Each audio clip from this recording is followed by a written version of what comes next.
영과 진리로 주일 예배를 하나님께 드리시겠습니다.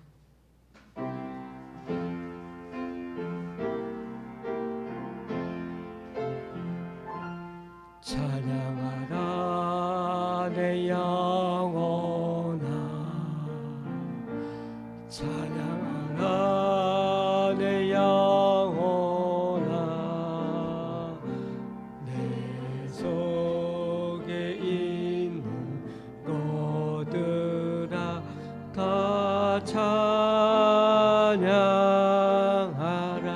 경배하라 경배하라 내 영혼아, 경배하라 내 영혼아, 내 속에 있는 것들아 다 경배하라. 감사하라 감사하라 내 영혼아, 감사하라 내 영혼아, 내 속에 있는 것들아 다 감사하라.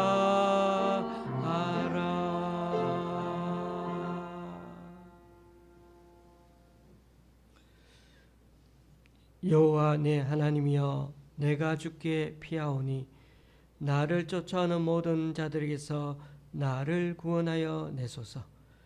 나의 방패는 마음이 정직한 자를 구원하시는 하나님께 있도다. 내가 여호와께 그의 의를 따라 감사하며 지존하신 여호와의 이름을 찬양하리로다. 아멘. 다 같이 사도신경으로 주님께 신앙 고백을 올려드립니다.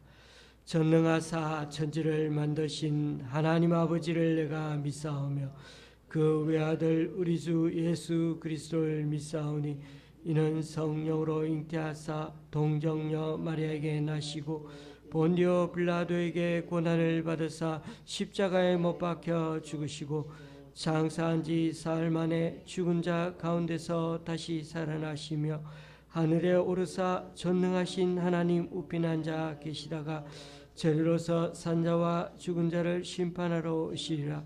성령을 믿사오며 거룩한 공예와 성도가 서로 교통하는 것과 죄를 사하여 주시는 것과 몸이 다시 사는 것과 영원히 사는 것을 믿사옵나이다.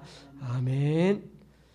자리에 앉으셔서 찬양 6장 찬양하겠습니다.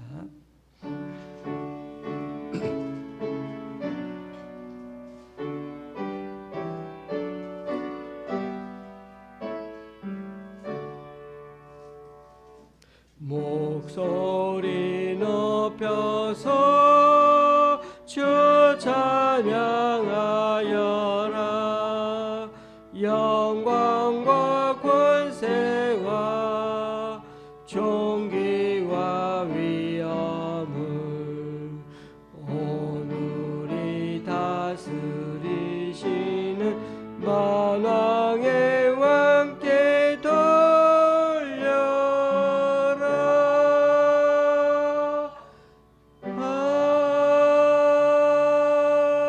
아멘. 교동문 68번을 다 함께 교독하도록 하시겠습니다.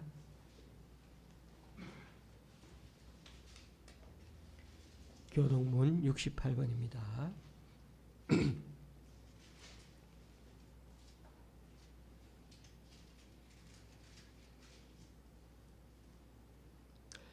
외치는 자의 소리여 이르되 너희는 광야에서 여호와의 길을 예비하라. 사막에서 우리 하나님의 대로를 평탄하게 하라. 골짜기마다 도두어지며 산마다 언덕마다 낮아지며 고르지 아니한 곳이 평탄하게 되며 여호와의 영광이 나타나고 모든 육체가 그것을 함께 보리라.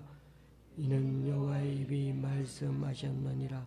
말하는 자의 소리여 이르되 외치라. 대답하되 내가 무엇이라 외치리까 하니 이르되 모든 육체는 불이요 그의 모든 아름다움은 들의 꽃과 같으니 풀은 마르고 꽃이 시듬은 여호와의 기운이 그 위에 붐이라. 이 백성은 실로 풀이로다. 풀은 마르고 꽃은 시드나 우리 하나님의 말씀은 영원히 있으리라 하라. 아멘. 찬송가 70장입니다.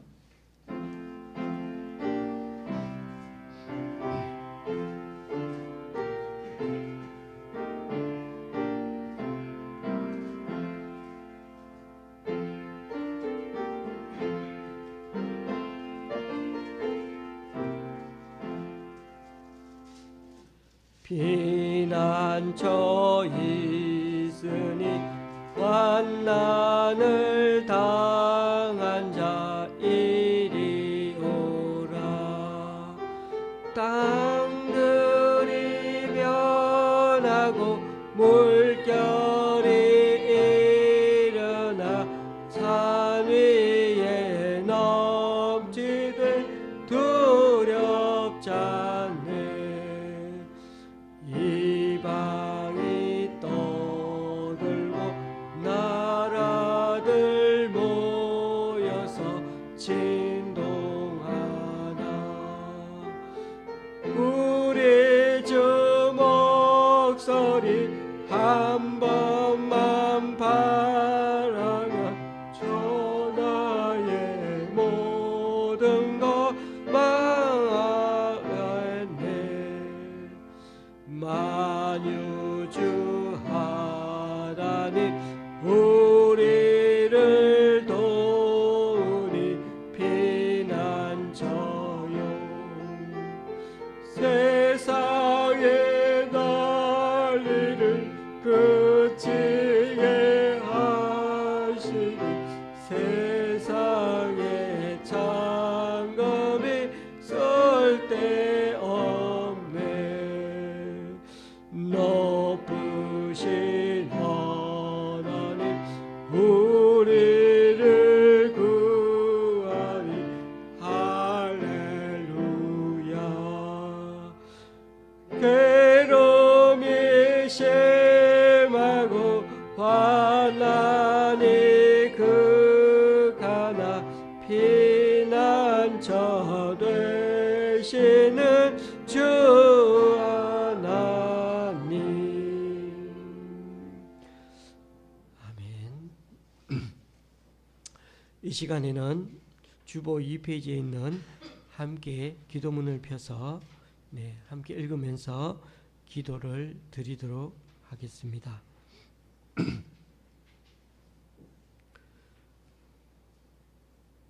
먼저 우리 자신을 살피고서 기도하고자 합니다. 우리가 죄악을 품고 기도하면 그 기도는 듣지 않으시기에 이 시간 우리 자신의 죄인됨과 부족함, 연약함을 주님께 고백하고 맡깁니다.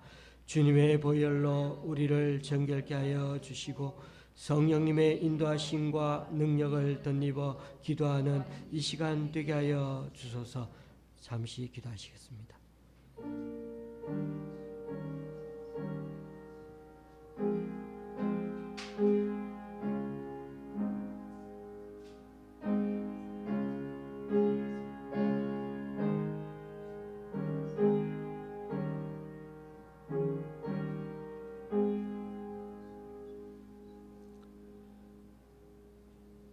우리 교회와 성도들을 위해 기도합니다. 올해는 은혜를 베푸소서라는 표와 함께 코로나 전국으로 험난한 상황을 믿음으로 극복해 나가기 원합니다.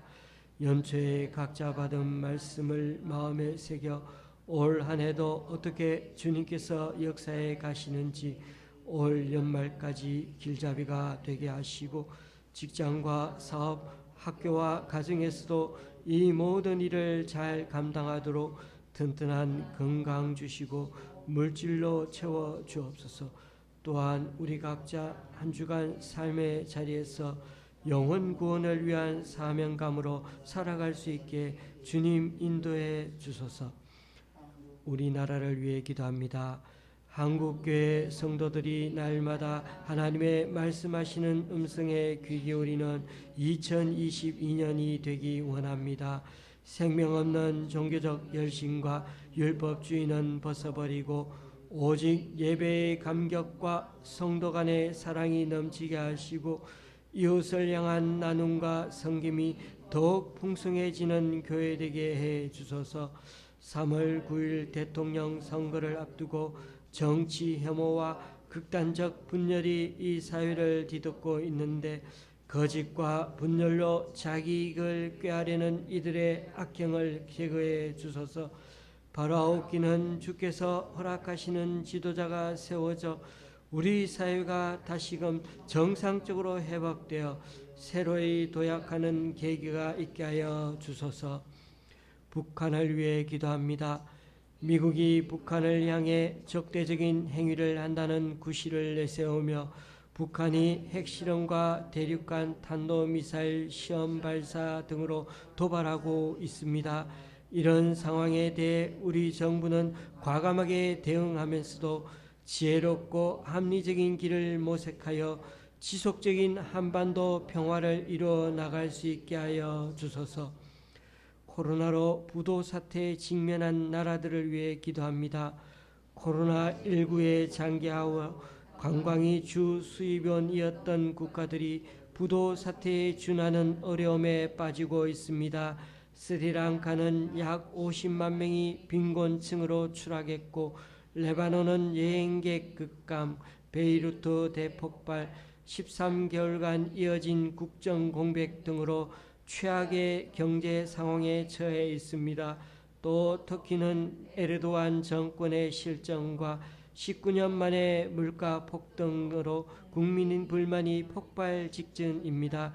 잠비아도 코로나 이후 고물가와 높은 실업률로 인한 채무 불이행을 선언했으며 아르헨티나와 벨리즈, 에콰도르, 수리남도 디폴트 사태에 빠진 상황입니다. 이들 국가의 정치와 경제 지도자들에게 지혜를 주셔서 어려움을 극복할 길을 마련하여 주시고 하나님께 부르짖는 자들을 이 나라에 세우시어 앞으로도 주님을 바라보게 하여 주소서. 전 세계 이상 기후를 위해 기도합니다. 올해 1월 초에는 유럽 전역이 기상 관측 역사상 가장 따뜻해 꿀벌이 날아다녔고 알래스카는 12월 평균이 영상 2도의 관측사상 가장 높은 온도까지 기록했습니다. 미국 콜로라도 주에서는 한겨울에 대형 산불이 발생했으며 필리핀과 브라질 등은 태풍과 폭우로 수백 명이 사망했습니다. 무엇보다 계속되는 재난으로 고통받는 현지인들에게 신속한 도움이 있게 하시고 재해의 근본 원인인 인간의 탐욕을 인정하고 국가와 사회, 개인들이 최선의 역할을 찾아 실천해 나가게 하여 주소서. 전쟁을 앞둔 우크라이나를 위해 기도합니다. 우크라이나의 북대서양 조약기구 가입 추진을 둘러싸고 우크라이나와 러시아 사이에 전쟁이 임박했다는 소식이 들려오고 있습니다. 러시아와 미국 양강들의 편가르기에 우크라이나 국민이 희생되지 않게 하시고 속히 합의점을 찾아 평화와 안전을 확보할 수 있도록 주님 은혜를 베풀어 주소서. 우리 자신의 기도 제목을 갖고 각자 잠시 기도하시겠습니다. 하나님 아버지, 아버지 앞에 나오는 우리의 기도를 들으시는 주께서 우리의 기도를 통해 하시며 감사합니다. 하나님 저희 교회를 통해서 늘 말씀을 새롭게 간절히 심어줘 하나님의 성도들을 간절히 심으라고 더 주님 앞에 나아가고자 간절히 심으라고 제가 될 수 있도록 내주시고 하나님 아버지 오늘도 주의 말씀 앞에 굳건히 서므로 밟아봐 말씀의 성령의 입술로 전할 수 있도록 역사해 주시고 늘 하나님 앞에 하나님 아버지 초라해서 살아갈 수 있도록 늘 하나님 아버지 중에 성령의 주장을 이룰 수 있는 제가 되게 수 있도록 해주시고 죄악된 모습 다 지져버리고 온전히 주님만을 나아가는 시간 될 수 있도록 우리 각자 인도하여 주시옵소서.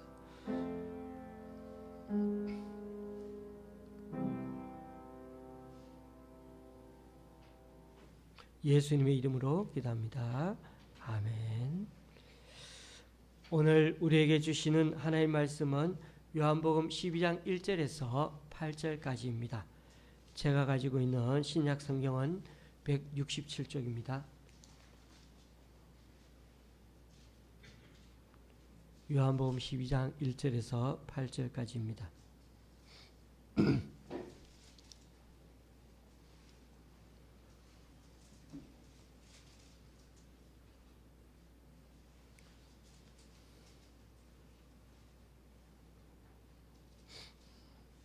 한 절씩 교독하시겠습니다. 6월절 엿새 전에 예수께서 베다니에 이르시니 이곳은 예수께서 죽은 자 가운데서 살리신 나사로가 있는 곳이라.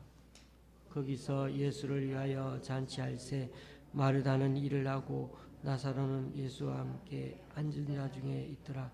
마리아는 지극히 비싼 향유 곧 순순한 나드 한 근을 가져다가 예수의 발에 붓고 자기 머리털로 그의 발을 닦으니 향유 냄새가 집에 가득하더라.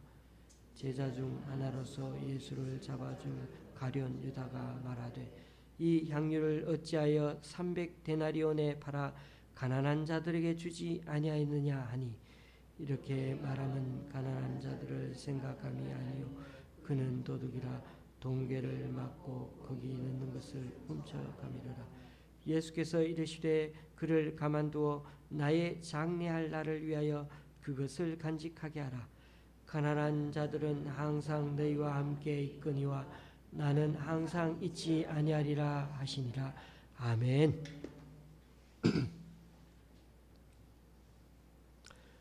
요한복음은 13장을 기점으로 해가지고 크게 두 부분으로 나누어진다고 했습니다.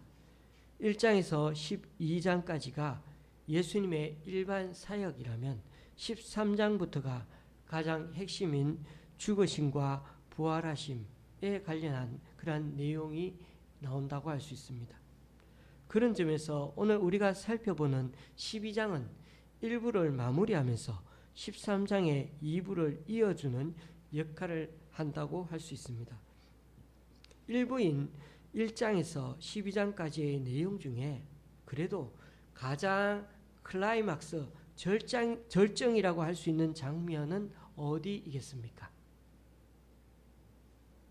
예수님이 세례받을 때 성령이 하늘에서 비둘기같이 임하는 장면일까요? 가나의 혼인잔치 때 물을 포도주로 만든 첫 번째 기적을 베풀 때일까요? 아니면 오병이어로 남자들 5,000명이나 되는 사람들 다 먹이는 장면일까요?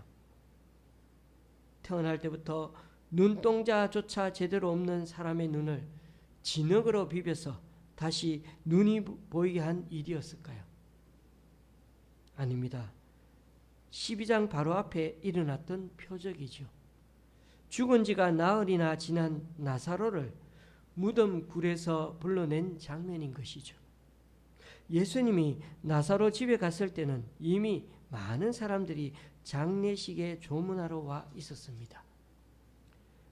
사람들이 많은 상태에서 무덤 굴문을 열었고 나사로는 죽은 사람들의 그 특유의 냄새가 나는 그 상태로 굴에서 나왔는데 손과 발이 배로 꽁꽁 쌓여서 걸어 나오느라 엄청 애를 먹었을 것입니다. 심지어 얼굴도 수건에 쌓여 잘 보이지도 않았습니다.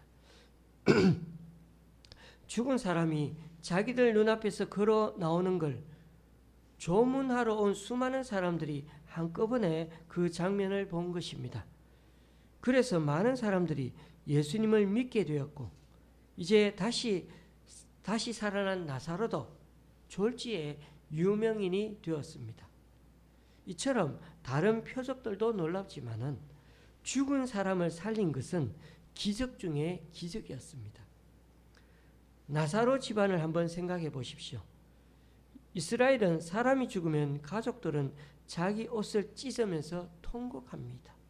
심지어 장례식에서 전문적으로 곡 해주는 직업인들을 데려와서 막 울게 할 정도였습니다. 그런데 얼마 전까지만 해도 장례식을 치르던 집에서 오늘 말씀을 보니 웃음꽃이 만발한 잔치집이 되었습니다. 1절 2절 말씀을 다시 읽어봅니다.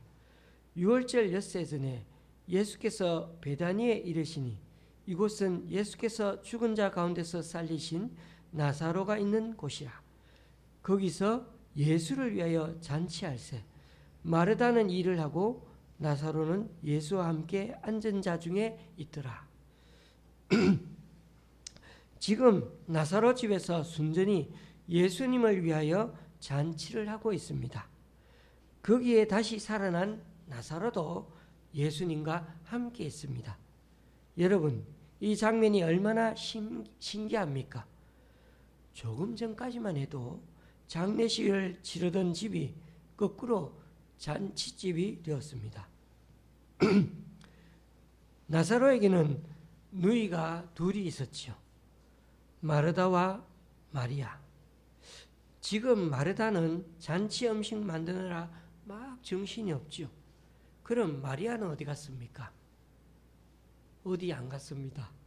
3절 마리아는 지극히 비싼 향유 곧 순전한 나드 한 근을 가져다가 예수의 발에 붓고 자기 머리털로 그의 발을 닦으니 향유 냄새가 집에 가득하더라. 아주 값비싼 향유를 예수님 발에다가 부으면서 자기가 받은 은혜에 대해 감사를 하나님께 예수님께 올려드리는 것입니다. 너무나 엄청난 액수의 향유를 단 한 번에 쏟아 부은 것이 정말 현명한 행동이었는가 말들이 좀 있죠. 대표적인 게 가룟 유다가 그렇게 말을 했습니다. 이 돈으로 가난한 사람들을 많이 도와줄 수 있었을 텐데 왜 이렇게 무모한 낭비를 했냐고 말입니다. 가룟 유다의 말이 한편으로 일리 있는 말입니다. 그러나 그는 예수님의 마음은 사실 제대로 알지 못했습니다. 그의 마음에 주님이 계셨던 게 아니라 가난한 자를 생각한 게 아니라 물질에 대한 탐욕이 가득 차 있었기 때문이죠. 그러니 나드 한 건이 눈에 딱 보이니까 금방 저거 300데나리온인데 돈으로 막 환산을 합니다. 뭐 눈에는 뭐만 보였던 거죠. 그는 예수님의 제자이면서도 예수님을 눈꼽만큼도 생각하지 않았던 것입니다. 그러나 지금 마리아의 심정은 어떠합니까? 오라버니가 죽었어. 장례식까지 다 치렀는데 살아났습니다. 얼마나 감사합니까? 사실 부자에게는 웬만한 돈은 문제가 되지 않습니다. 우리는 아까워하는데 말이죠. 축구 선수 호날두라는 사람을 아시죠? 호날두. 이 사람이 얼마나 인기가 있는가 하면요. 인스타그램이란 게 있는데 우리 나이 드신 분들이 쉽게 이해하기로는 카톡 같은 거라고 생각하시고 친구를 맺는 건데요. 호날두와 친구 맺기를 한 그 팔로워 수가 세계에 4만 명? 4천 명? 아닙니다. 4억 명이나 된다고 합니다. 4억 명. 스포츠인과 연예인을 다 통틀어서 세계에서 가장 많은 팔로워 친구를 가지고 있는 사람인데요. 그런데 이번에 호날두가 자기 여친 생일을 축하한다고 두바이에 있는 세계 최고 높은 빌딩인 828m 되는 그 빌딩에다가 전면에다가 여자친구 생일 광고를 냈습니다. 빌딩 높이가 무려 828m, 엄청 높죠. 그 건물 전체에다가 자신의 여친 얼굴을 확 띄우고 내 사랑 생일 축하해. 그렇게 해놓고는 저 멀리서 그 건물을 배경으로 호날두와 여친이 사진을 찍는 게 그게 생일 선물이라는 겁니다. 여러분, 이 정도면 돈이 얼마나 들었겠습니까? 그런데도 호날두에게는 이 돈이 아깝지가 않습니다. 마리아도 마찬가지입니다. 유대인들은 자기 집에 손님이 찾아오면 발 씻을 물을 내놓습니다. 먼지가 많은 지역이라 발부터 씻게 하는 것이죠. 그런데 마리아는 물 대신에요, 향유를 부었고 또 직접 자기 머릿결로 비벼서, 손이 아니라 예수님 발을 그 머리털로 그렇게 씻어 드렸다는 것입니다. 그러니 이제는 자기 머리에 더러운 게 묻어 있게 되었을 것이고 또 향유기름이 머리에 진득하게 붙어 있었을 것입니다. 가장 비천한 하인들이 그렇게 발을 씻어 드려야 하는데 집주인인 그녀가 직접 나서서 그런 행위하는 것을 절대로 마다하지 않았다는 것입니다. 그만큼 기쁨으로 감당했다는 것이죠. 마리아는 뭘로 감사를 드려야 할까 고민하다가 이렇게 자신을 낮게 낮추었어. 무릎을 꿇고 예수님의 발에다 향유를 붓고 자기의 긴 머리털로 닦아드리게 되었던 것입니다. 호날두는 여친과 생일날 멋진 사진 한 장 그걸 착착 찍기 위해 이렇게 엄청난 비용을 지불하였는데 마리아는 자기 오라버니가 죽었다가 다시 살아났으니 또 어떤 데는 남동생이라고 합니다만 어쨌든 이 살아난 그 가족 때문에 향유를 끼워서라도 붓는 이런 것쯤은 아무것도 아니라고 생각했다는 것입니다. 돈이 있어서가 아니라 그렇게 해도 아깝지 않다는 것입니다. 그렇게 해드리고 싶다는 것입니다. 그런데 이 마리아에 비해 가룟 유다에게는요, 예수님을 진짜 위하고 사랑하는 마음이 없었던 것이죠. 그러면서 이 여인에게서 향유 나드 한 거는 무모한 낭비가 아니라 거룩한 낭비였던 것입니다. 그리고 무엇보다도 예수님은 감 나가는 걸 알아서 그 향유로 발 씻는 것을 허용하신 게 아니었죠. 이 여인이 최고의 사랑과 겸손을 담아서 드리는 그런 선물이었기에, 그런 감사의 표현이었기에 주님은 그 정성을 받으셨던 것입니다. 그런데 교우님들, 여기서 한 걸음 더 나아가 생각해 보아야 할 것은 마리아의 이러한 감사의 표시가 예수님에게 있어서는 또 다른 의미로 다가왔다는 사실입니다.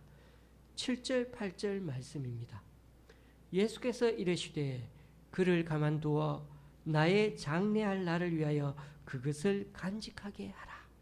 가난한 자들은 항상 너희와 함께 있거니와 나는 항상 있지 아니하리라 하시니라. 여인은 최고의 감사와 존경의 표시로 예수님 발을 씻었지만, 그러나 예수님은 이 여인의 행동을 당신 자신의 장례를 기리는 행위라고 보았습니다. 여인이 그저 기뻐서 감동이 되어 했던 이 향유로 발 씻는 행위는 오히려 예수님에게는 장례식 준비 일환으로 그렇게 연결되고 그렇게 받아들이게 되었다는 것입니다. 여러분, 지금 예수님은 점점 어떻게 해요? 예루살렘 가까이로 올라가고 있죠. 점점 때가 가까이 오고 있기 때문입니다. 10장에서 예수님은 나는 선한 목자다. 선한 목자는 양들을 위하여 목숨을 버린다. 단정적으로 말씀하셨고, 양들을 지키느라 짐승들에게 또는 도둑에게 목숨을 잃을 수도 있다. 그런 뉘앙스가 아니라 양들을 살리기 위해 목숨을 버리겠다는 자발적인 선언을 그냥 적극적으로 하신 것입니다. 그러다 예수님은 11장에서 장례식에서 나사로를 살리는 기적을 베푸셨습니다. 그리고 이 기적이야말로 예수님 자신이 나중에 죽었다가 부활할 때 이 나사로의 부활이 또 하나의 상징적인 예표가 되게 하셨습니다. 이게 다 예수님의 죽으심과 그렇게 간접적으로 연관이 있는 것이 아니겠습니까?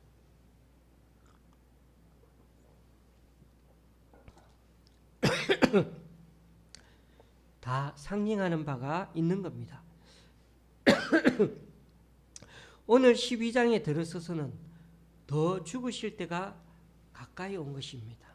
1절에 보니까 유월절 엿새 전이라고 숫자를 표현했습니다. 유월절이 되기 딱 6일 남았답니다. 요한복음에서 유월절은 예수님의 죽음, 장례식 날을 공식적으로 의미하는 것과 마찬가지입니다. 요한복음에서는 그런 뉘앙스로 유월절을 많이 표현해 놓았습니다. 13절에는 드디어 예수님이 나귀 새끼를 타고 예루살렘으로 들어가시는데 사람들은 왕이 입성한다고 막 종려나무 가지를 흔들었지만 예수님은 그 길이 죽으러 들어가는 길이었던 것입니다. 그래서 24절에서 한 알의 밀이 땅에 떨어져 죽지 아니하면 한 알 그대로 있고 죽으면 많은 열매를 맺는다고 예수님은 다시 한번 자신의 죽음을 둘러서 얘기하고 계십니다. 이처럼 예수님은 지금 계속해서 당신의 죽으심이 점점 가까이 오고 있다는 것을 염두에 두고서 마음도 몸도 움직이고 계십니다. 그리고 2부의 첫 장인 13장 첫 절이 유월절 전에 예수께서 자기가 세상을 떠나 아버지께로 돌아가실 때가 이른 줄 아셨다라고 그렇게 말씀을 시작합니다. 본격적으로 예루살렘에서 때가 되었다는 걸 알았다는 것입니다. 그러다 보니 예수님에게서 마리아가 향유로 발 씻는 게 아주 특별하게 의미 있게 예수님에게는 다가온 것입니다.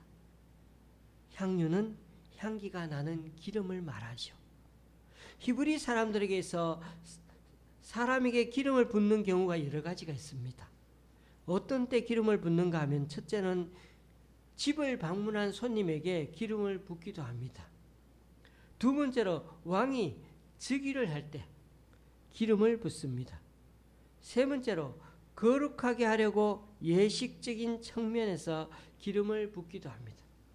네 번째로 제사장이 제사의식을 집전할 때 성별하기 위해 기름을 붓습니다.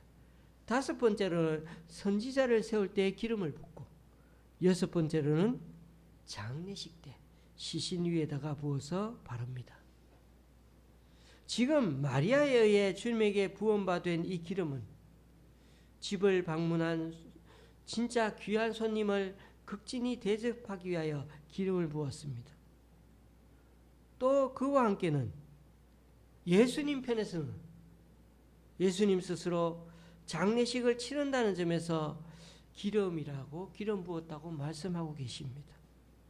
여인은 극진하게 대접하기 위해서 기름을 부었는데 예수님은 스스로 장례식에 치르는 심정으로 그렇게 그 기름을 붓는 것으로 받아들입니다. 주님은 여인이 부은 그 기름이 자신의 장사를 준비하는 기름이라고 스스로 말씀하셨죠. 이것 또한 예표와 마찬가지입니다. 그도 그럴 것이 그때의 상황은 유대 지도자들과 바리새인들이 예수님을 죽이기 위해 얼마나 혈안이 되어 있었습니까? 그러니 어떻게 보면 시편 23편에 있는 것처럼 사망의 엄침한 골짜기 같은 시간으로 지나가는 것 같았습니다. 그때 시체에 바라는 향유가 예수님에게 부어진 것처럼 느껴졌던 것입니다. 그런 점에서 마리아가 예수님을 씻고 있는 것 또한 일종의 사인이요 표적입니다. 죽은 나사로를 살리시는 분을 보면서 우리는 그분이 창조주 하나님이라고 사람들이 막 느끼듯이 죽음을 앞둔 예수님에게는 장례를 준비하는 의식처럼 스스로도 장례를 치르는 것, 장례가 얼마 안 남았구나 하는 것을 느끼게 만들었고 나중에서야 사람들도 이 마리아의 기름 부음이 잘 이해되고 또 예수님의 죽으심을 다시금 기억하게 만들고 기념하게 했다는 것을 알게 되었다는 것입니다. 왜요? 예수님은 이 날을 기념하기를 원하셨거든요. 그를 가만두어 나의 장례할 날을 위하여 그것을 간직하게 하라. 그래서 세 번역은 이렇게 좀 다르게 번역했습니다. 그대로 두어라. 그는 나의 장사한 날에 쓰려고 간직한 것을 쓴 것이다. 장례식 때 쓰려고 간직한 기름을 지금 사용하고 있는 거라고 번역해 놓았습니다. 이렇게 말하니까 어떻게 좀 더 우리에게는 이 기름이 장례식을 위한 준비한 그런 기름처럼 느껴지게 그렇게 예수님이 말씀하신 것입니다. 이처럼 예수님은 당신의 모든 일생을 하나님의 뜻을 이루어가는 것에 딱 거기에 포인트를 두고 있습니다. 그리고 무엇보다 하나님의 때에 맞추어 나아가는데 하필이면 예수님의 장례식의 날이 곧 그때이고 구약에서 오랫동안 예언되어 오던 유월절이 바로 그 날입니다. 그래서 예수님은 유월절에 맞춰 어떻게든 돌아가셔야 했습니다. 그러니 예수님은 이미 죽을 날을 받아놓은 셈입니다.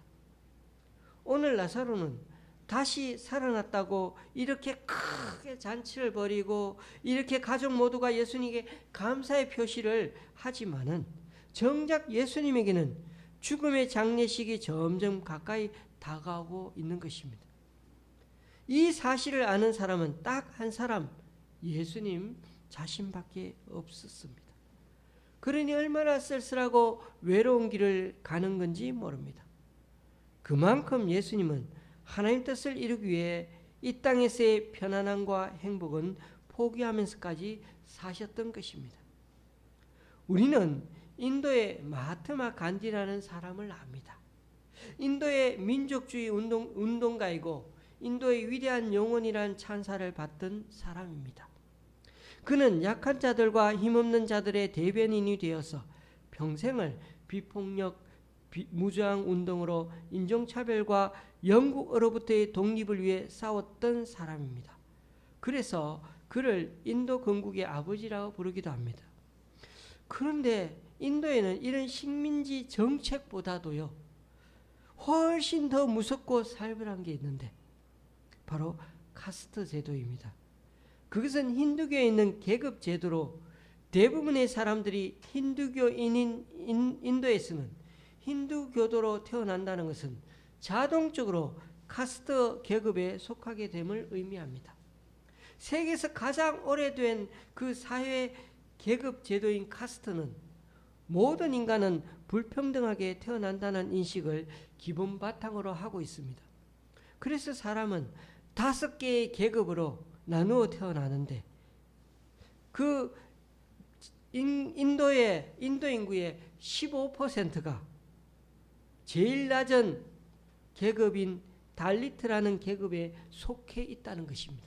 15%가 제일 낮은 계급, 불가촉 천민이라 불리는 이들은 대부분 오물 수거하거나 동물 가죽을 가공하는데 또는 시체를 처리하거나 가축을 도살하는 것 등 아주 참 남들이 맡고 싶지 않은 일들에만 종사하고 있어서 늘 절대적인 빈곤 속에 살면서 엄격한 차별 대우를 받으며 살아왔습니다. 그런데 그러한 달리트 출신으로 안베드카르라는 훌륭한 교수 출신이 거기서 나왔습니다.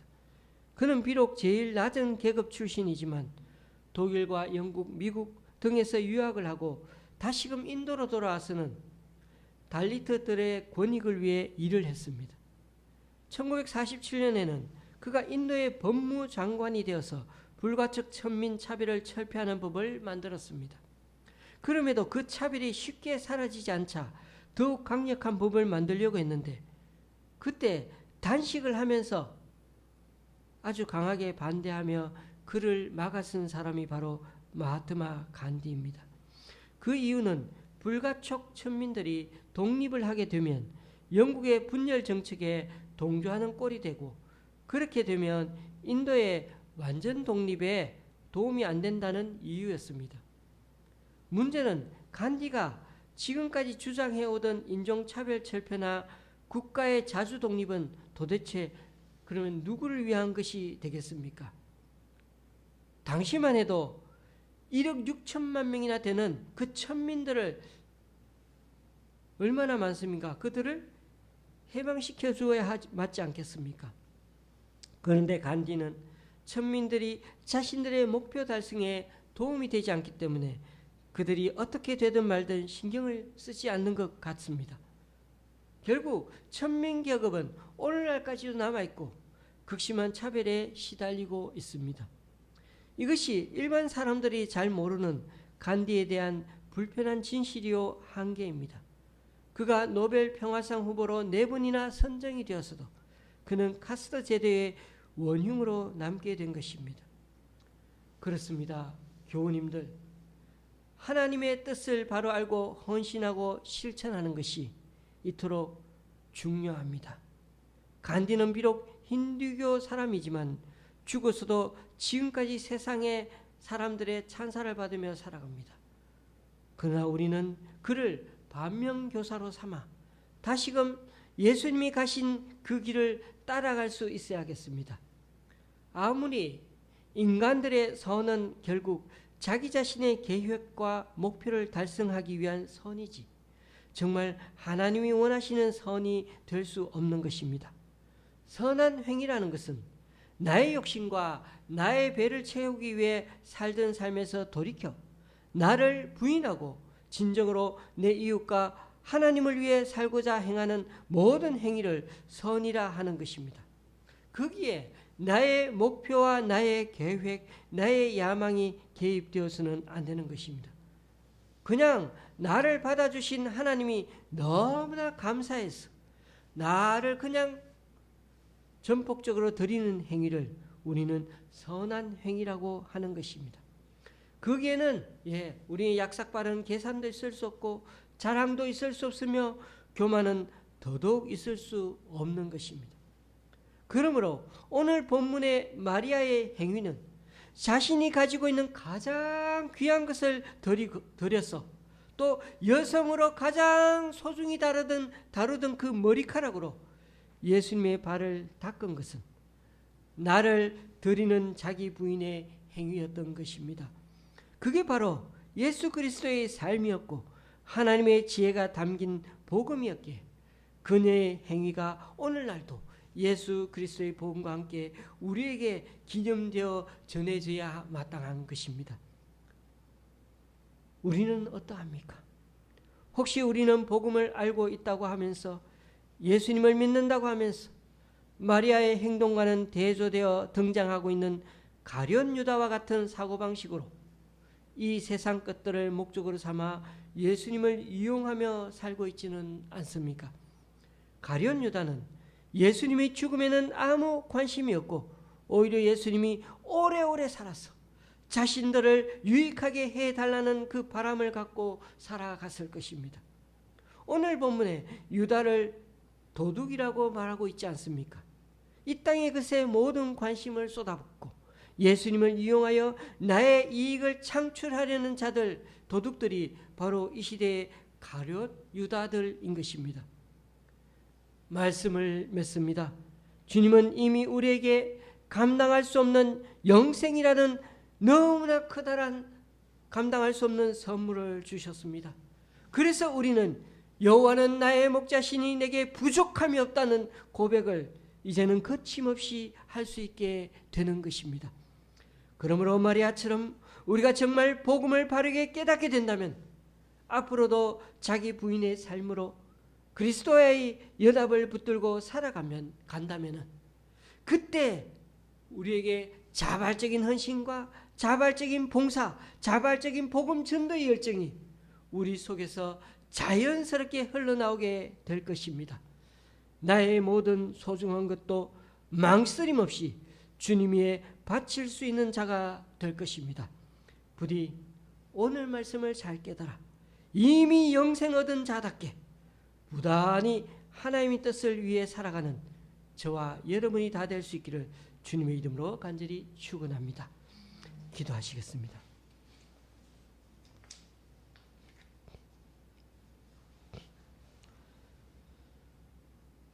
주님, 오늘도 예수님의 죽으심을 묵상해 봅니다. 예수님께서 함께 하시면 장례식 같은 분위기도 금세 잔치집으로 변하는 것처럼 오직 주님의 보혈에 의지하여 살아가는 우리들 남은 인생이 다 되게 하여 주시옵소서. 그리하여 이 땅에 사는 동안 마리아처럼 우리를 하루하루가 오롯이 주님의 뜻을 이루어 드리려는 그 마음을 담아서 자발적인 감사와 망설임 없는 헌신으로 달려가는 이 한 주가 되게 하여 주시옵소서. 예수님의 이름으로 기도드리옵나이다. 아멘. 찬송가 94장입니다.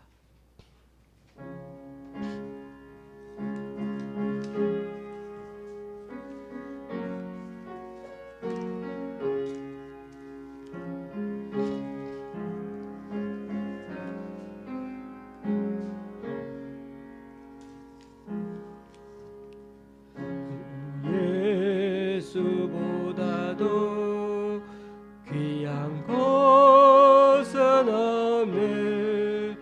이 세상 부귀와 바꿀 수 없네. 영주를 내 대신 돌아가신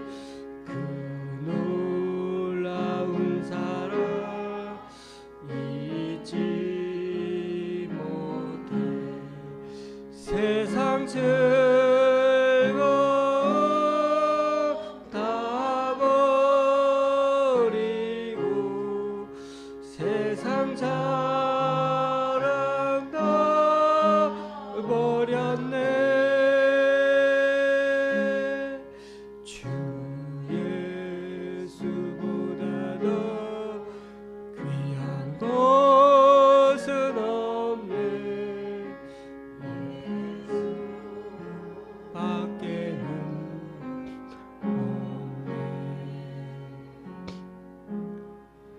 주 예수보다 더 귀한 것은 없네.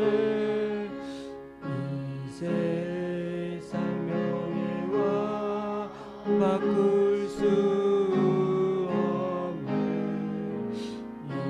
이전에 즐기던 세상 일도 주 사랑하는 마음 빼지 못해. 세상 즐거움 다 버리고 세상 자랑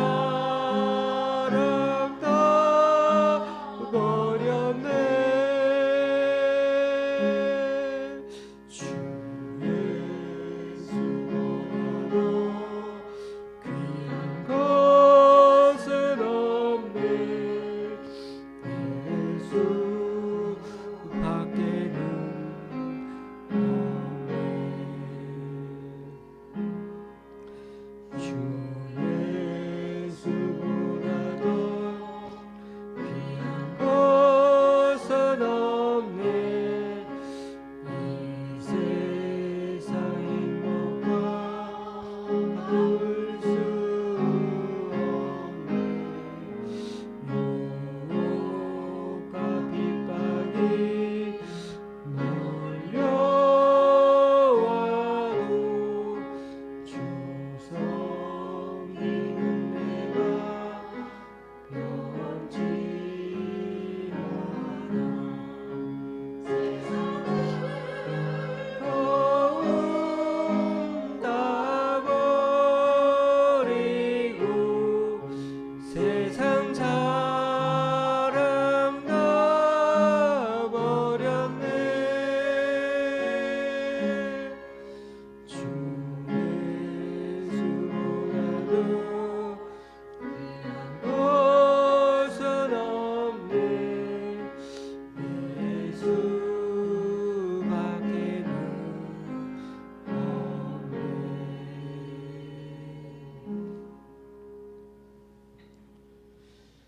다 같이 일어나셔서 하나님께 예물을 봉헌하시겠습니다.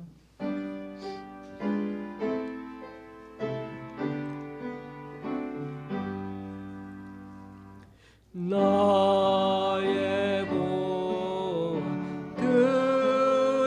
드리니 주여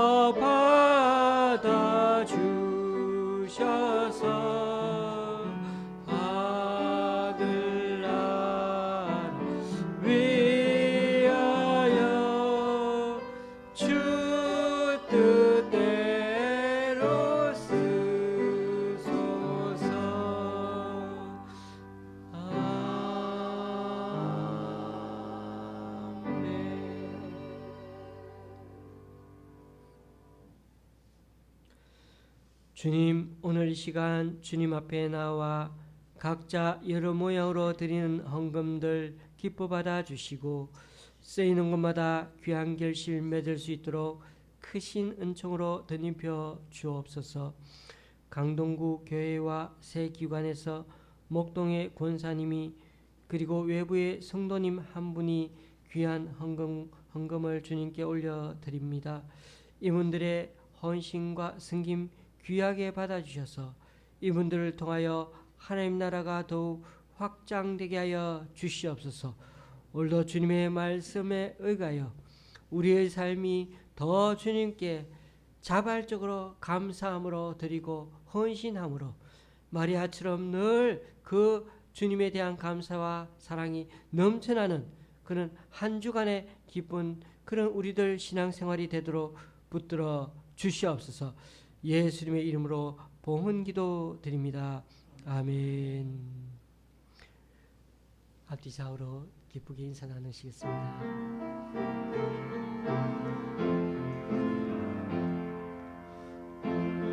우리에게 양하신 여호와의 인자하심이 크고 크도다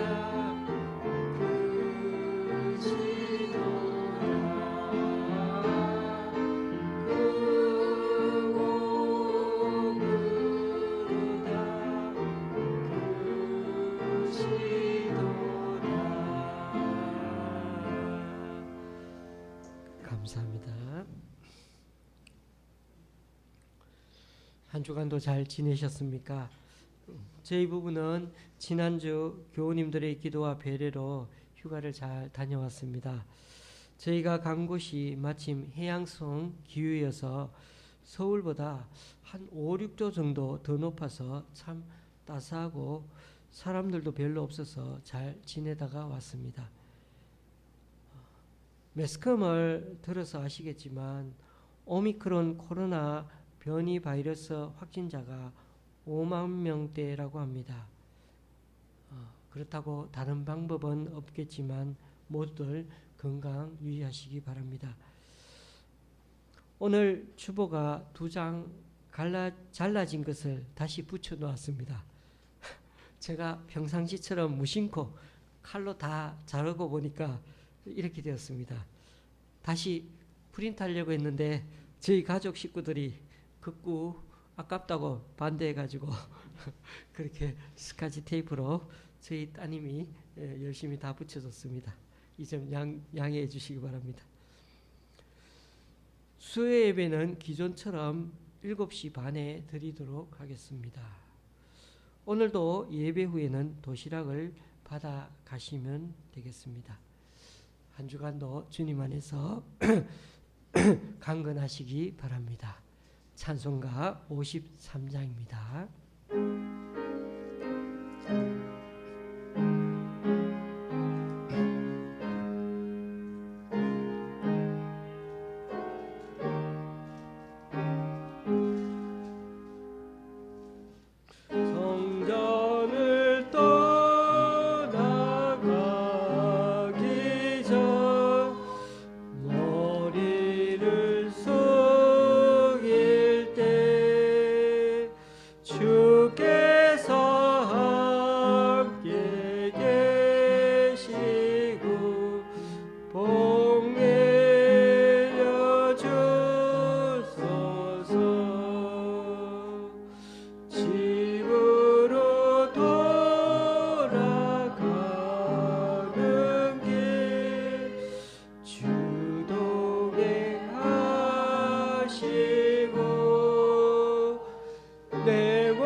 우리 주 예수 그리스도의 은혜와 하나님 아버지의 크신 사랑과 성령님의 교통 교제케 하심이 한 번도 자신의 인생을 제대로 살지 아니하고 철저히 자기를 부인하며 묵묵히 자신의 장래의 날을 향해 달려가는 걸 마다하지 않으신 예수님처럼 우리 또한 복음의 정신 바르게 깨달아 마음속 우러나오는 감사와 자발적인 헌신으로 그리고 영생의 기쁨으로 늘 복음 증가하며 살기를 원하는 여기 우리 좋은 시학교의 성도님들과 이 시간 함께 예배하러 온 모든 분들 위해 이번 주 첫 돌을 맞는 지원이와 시원이 남매 위해 또 여러 사정으로 이 시간 교회에 나오지 못한 성도님 위해 이제로부터 영원히 함께 하시기를 간절히 축원하옵나이다.